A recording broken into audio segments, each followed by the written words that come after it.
investing its money, and to publicly defend our right to protest. We will continue to organize for further commitments beyond this. We will use the working group we have established in our agreement to identify and develop the new investment screenings required to make the human rights language we have proposed a reality in the SFSU investment policy.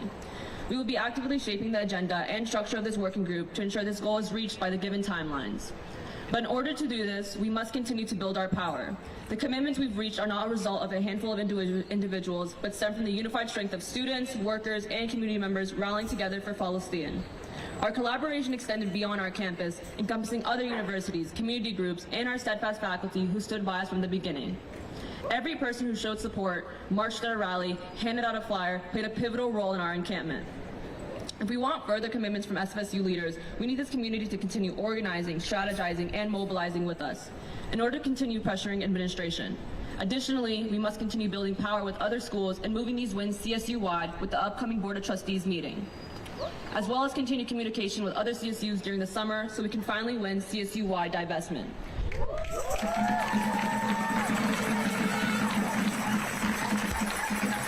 We will also keep pushing SFSU and CSU leaders to declare the ongoing genocide in Gaza for exactly what it is, a genocide. From the beginning of this encampment, we have consistently maintained transparency and democracy as the structure from which we organize. This has been true since the initial vote to start the encampments. This will continue to be true for future decisions regarding this movement.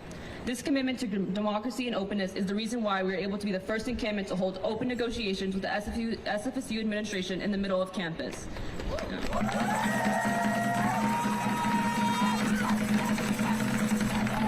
It is the reason why we are able to keep each other continuously safe from the threat of Zionist and police violence throughout these last few weeks. Organizing together is how we will liberate Palestine.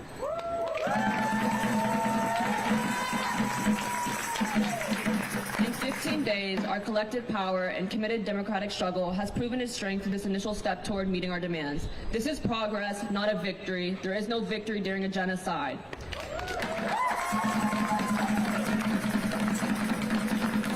In those 15 days, we must remember that over 8,000 more Palestinians became martyrs. The work is not over, and this fight continues until Palestine is free. Thank you.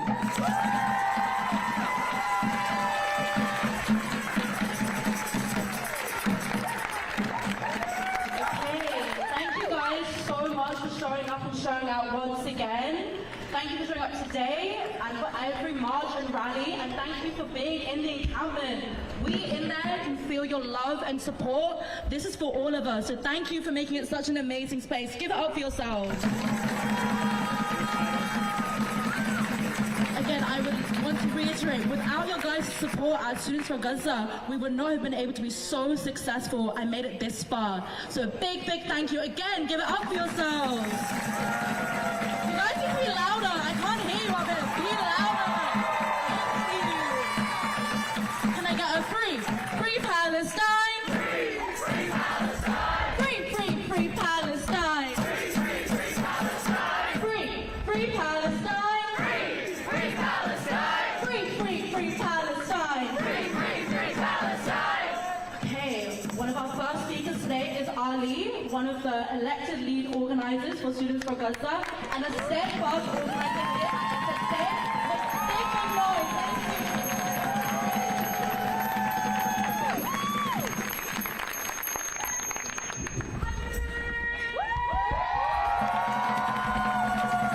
Hi guys, I'm Ali. I'm a history student. I'm an elected leader for Students for Gaza. So I'm glad to be speaking today, not just to talk about this struggle that we're all taking part in, but also to talk about the few fucking wins we finally just got last night. Whether that's a public defense of our right to protest, total disclosure of where this university sends its money, or the direct divestment we just won from weapons manufacturing companies.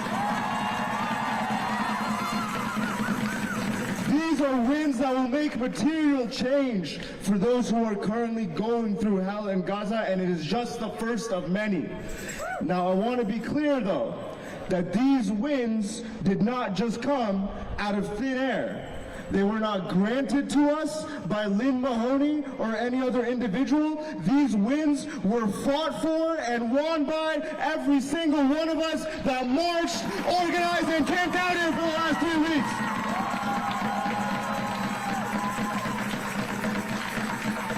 And for those of you here, understand that this is exactly the power of mass action, of collective action, that understand that our strength lies in our centrality to these institutions and the power we have in numbers as a result. That without students and workers, these universities won't have any classes left to run, any dollars left to invest in the stock market.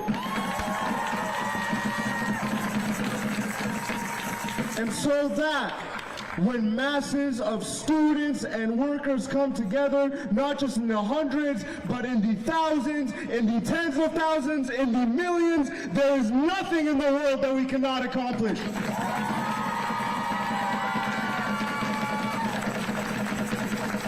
Because we cannot wield leverage over a school with just 10 to 12 people. Lynn Mahoney and her administrators would wipe us out the next day. But if we have the entire student body mobilized and ready to fight, this school belongs to us and it will bend to our will.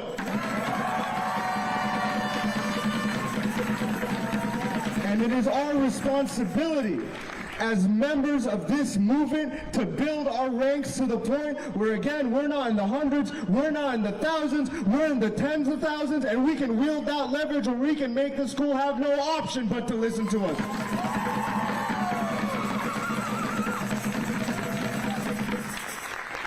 Because really, none of us can win any of these demands on our own. I have no power to achieve anything on my own. None of y'all have any power to achieve anything on your own. If any single one of us went to Lynn Mahoney's office 3 weeks ago and said, I demand divestment, she'd say, get the fuck out of my office, dude. But it's not just one person asking. It wasn't just 10 people asking. It was several hundred people from across the community collectively demanding change, and that's why we're fucking winning.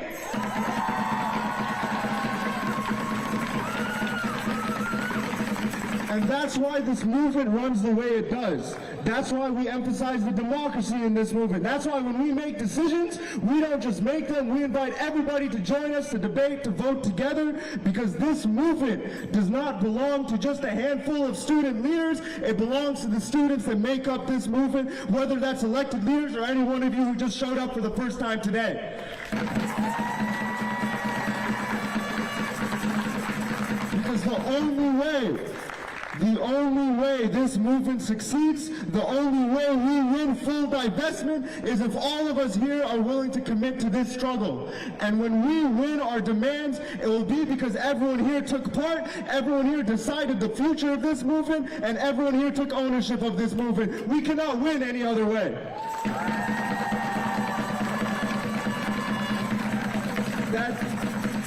That said, I want to make it clear that we haven't won everything just yet. We've gotten a few big wins, but there's still a lot of struggle left to go.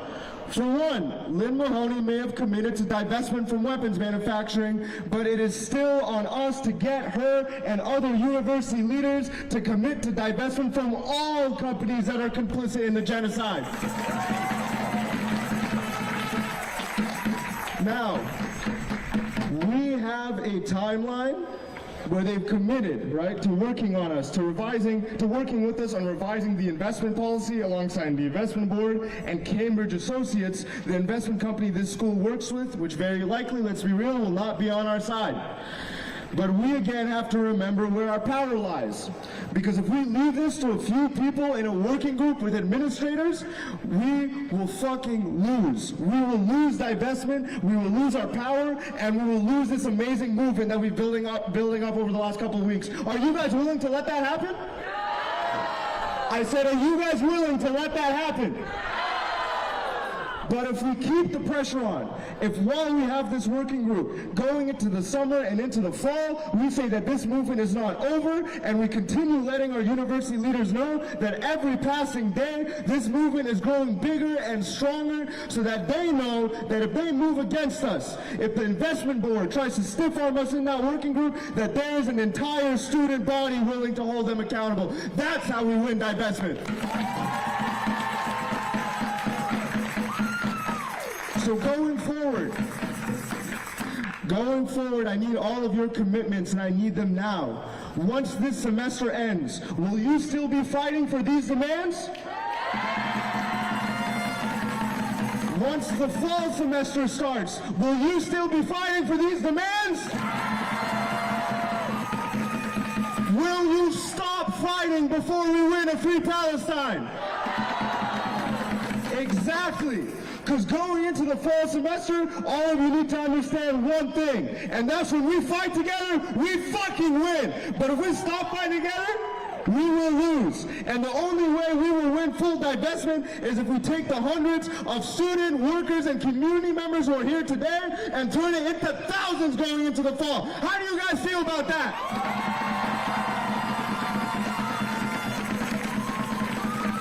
Well, then let's fucking do it.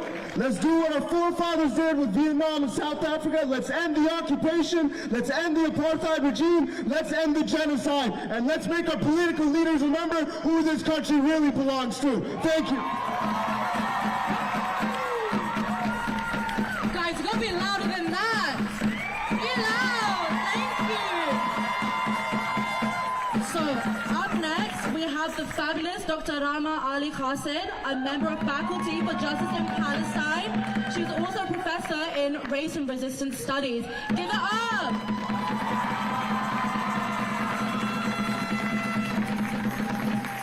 Good afternoon, everyone.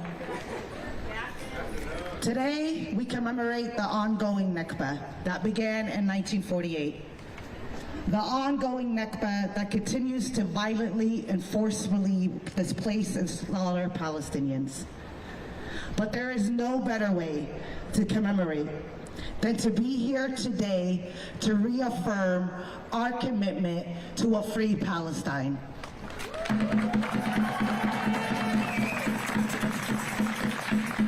Yes, this is not a victory. There is no victory during a genocide. But this is a very important and pivotal affirmation and recommitment to a world free of oppression.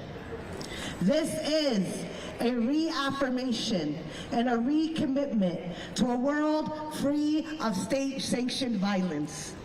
This is a recommitment to a world free of settler colonialism, Zionism, the erasure of indigenous Palestinians, and a world free from genocide. To the faculty out here who have been here from day one, and I quote with a citation from Students for Gaza, "The steadfast faculty who stood by us," end quote. I humbly speak on your behalf. To the students, we want to say, you are our dreams come true. You are why we do what we do. You are why we committed to scholar activism, to teaching, and being up late at night to grade your papers. You are the reason we aim to facilitate a space, a classroom of true revolutionary learning. With you all, the next generation of leaders and agents of change and agents of resistance. You give us life. You give us purpose. And we thank you. Give it up for the students.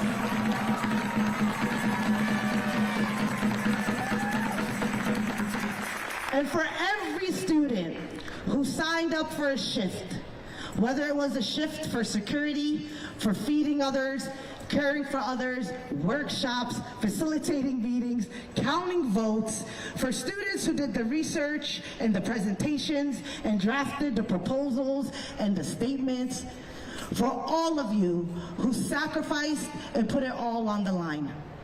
I have a message for you.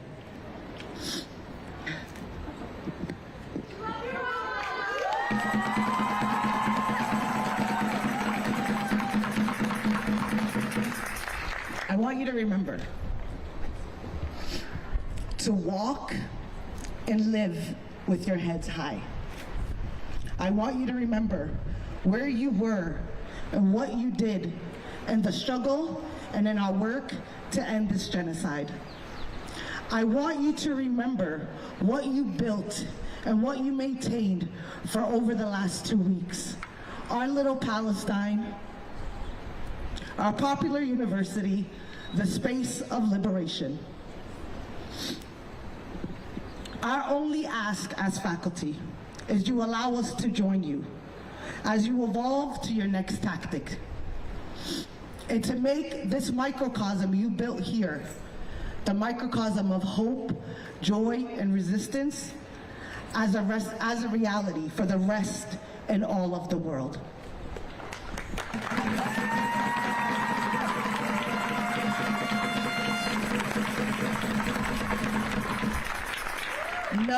No, this is not a victory.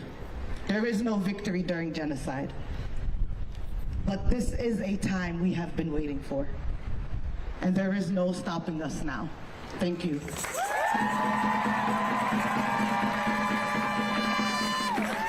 it up for Rama, guys. I just want to say a big thank you to all the faculty who've been out there supporting us, taking our security shifts. Give it up for the faculty, guys. They've been amazing. Up next, we have our very own Mimi, a dedicated encamper with Students for Gaza and a point person for activities, and a proud Chicana. Give it up for Mimi, guys!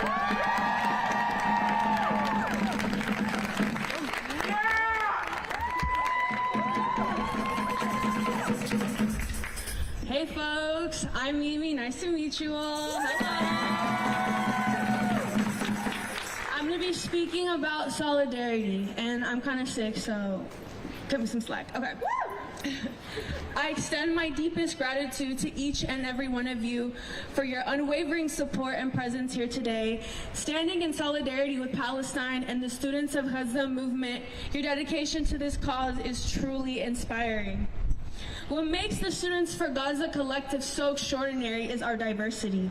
We hail from various backgrounds, identities, yet we unite under the same banner of solidarity.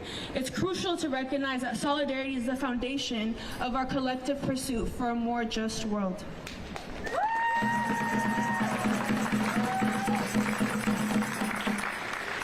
In today's society, we find ourselves in systems that thrive on division, designed to weaken our resolve and perpetuate exploitation by those in power. As a proud Chicana, my identity goes beyond mere ethnicity. It embodies a political commitment to combat injustice wherever it may dig its claws in.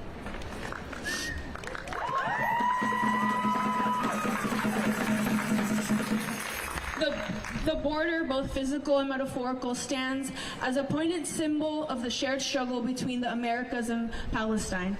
It serves not only to divide lands, but to sever spirits, cultures, and people.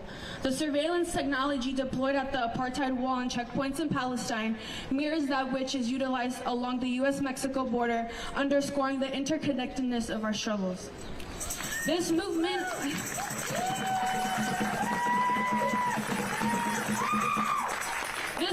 underscores a powerful truth. One need not to be Palestinian to empathize with their suffering and admire their unwavering resilience. We are all interconnected, bound by the chains of oppression that seek to shackle us.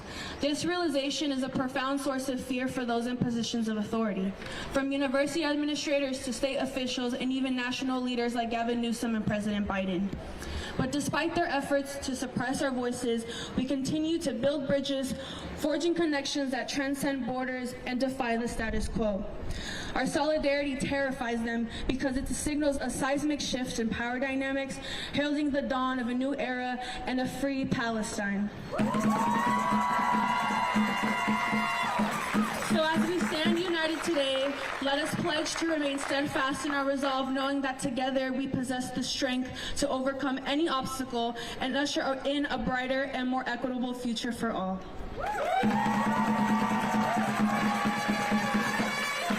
So now I want you guys to join me in a chant. I'm going to say it once and then I'll lead you guys to it, okay? So this is how it goes. From Palestine to Mexico, these border walls have got to go. From Palestine